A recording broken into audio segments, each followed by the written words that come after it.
Yan mga lods, maglilinis tayo ng balat ng camel mga lods. Oh. Yan yung balat pala ng camel, itim. Oh. Ay naku po. Itim yan lods. Ayan, gamitan natin ng blade at saka shaver para matanggal yung mga balahibo kunti lods. At saka lutuin na natin yan mga lods. Yan mga lods, tapos na yan yung linis natin. Pakuluan muna natin sa aswete at saka sa luya lods para matanggal yung amoy na lods. Ayan na lods.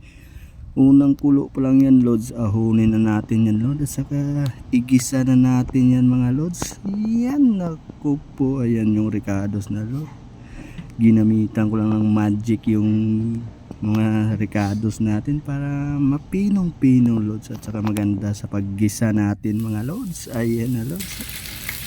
Yan, tapos yung natira kanina ng sabaw lods sa paglaga natin, ibalik natin yan. Yan yung sarap naman yan lods. So, pakukuluin lang natin yan lods at saka ilagay natin yung pork and beans, kaso hindi yan pork and beans mga lods. Ayan na yung kalalabasan na lods. Ang putik naman, sira na naman yung diet natin mga lods. Tara lods, kain po tayo. Thank you for watching mga lods.